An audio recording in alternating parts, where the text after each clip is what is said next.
అన్న first of all వచ్చిన వాళ్ళందరికీ thank you so much. Yes please మీరు ఏదన్నా మాట్లాడంటే మాట్లాడచ్చు అన్న. నేను ఫస్ట్ నుంచి ఒకటే మాట మాట్లాడుతున్నా, గేమ్లో ఫెయిర్ అన్ఫెయిర్ అనేది ఏముండదు. వెళ్ళినాం, వాళ్ళు పంపించేసారు, వచ్చేసినాం అంతే.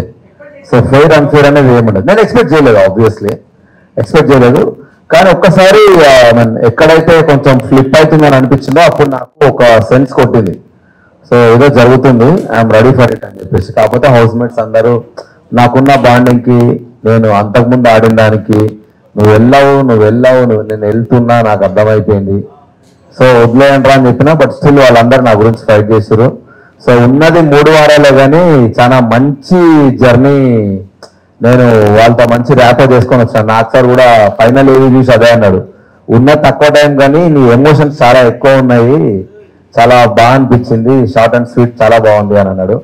సో చాలా నాకు చాలా హ్యాపీ ఉంది వెళ్ళినందుకు. దానికోసం పంపిస్తారైతే నేను అనుకోను, అంత పెద్ద షో ఉండి. ఎందుకంటే నాకంటే ఎక్కువ మాట్లాడలేరు ఇంతకుముందు సీజన్స్లలో కూడా. శివబాలాజీ గారిది నేను చాలా చూసిన, అది బకెట్ ది వాటర్. నేను అట్లేం అనలే. నేను ఎందుకు అంటే నన్ను అడిగిన 2-3 నువ్వు మాట్లాడుతున్నావురా అంటే, యాక్చువల్గా నేను షో వెళ్ళినప్పటి నుంచి కూడా మరి మీకు అది ఎంత ప్లే చేసిరో లేదో నాకు తెలియదు కానీ, పోతున్నప్పటి నుంచి అన్నా నమస్తే, మంచిగున్నా, వద్దే చాయ్ పెట్టిందా, ఏం చేస్తున్నావు బిగ్ బాస్ అని కెమెరాకి దాన్ని ఒక క్యారెక్టర్ లా క్రియేట్ చేసుకొని నేను మాట్లాడడం డే 1 నుంచి స్టార్ట్ చేసిన. సో ఎన్ని ప్లే చేసారు ఎన్ని ప్లేలో మనకు తెలియదు కానీ డే 1 నుంచి స్టార్ట్ చేసిన. నేను జోక్స్ వేస్తా ఉంటే మధ్య మధ్య నవ్వుతా ఉన్నప్పుడు బిగ్ బాస్ తిడతలేను రా, బిగ్ బాస్ మనిషి కాదు, అదొక గేమ్.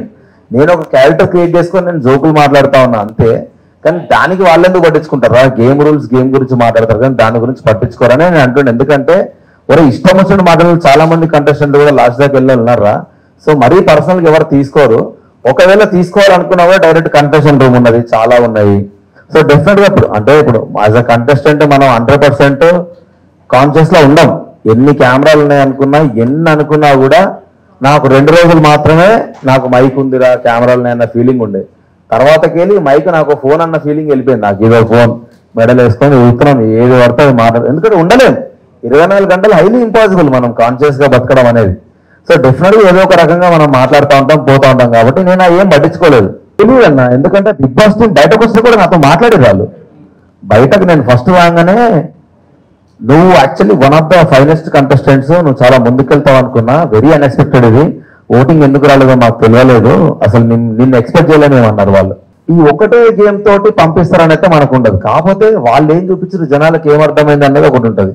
ఇప్పుడు ఏదైనా సరే ఎండ్ ఆఫ్ ద డే నేను ఈ 2 వారాలు నేను గేమ్ ఆడలే, ఈ 2 రోజులు నేను గేమ్ ఆడలే అంటున్నారు కానీ అదే గేమ్ నిఖిల్తో అదే ఎవరైతే కంటెస్టెంట్ పృథ్వీ ఉన్నాడో వాడు నా టీంలో ఉన్నప్పుడు కూడా నేను ఫైట్ చేసిన.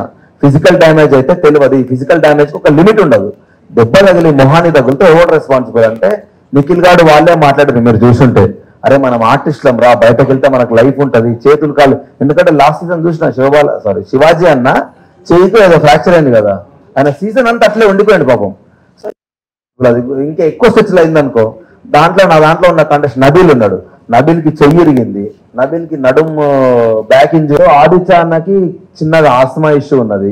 ఇవన్నీ నాకు తెలుసు. ఇప్పుడు నువ్వు ఫిజికల్ డ్యామేజ్ చేసుకుంటే రేపు పొద్దున లైఫ్ కూడా ఇబ్బంది అవుతుంది, వద్దు అన్నది నా కాంటెక్స్ట్ ఉండే. ఓకే, ఇంకా మనం ఏం చేయలేము. ఎందుకంటే ముందే అయిపోయినా ఆడియన్స్ కి నచ్చిన రోజులు వస్తారు, నచ్చిన రోజు తీసేస్తారు.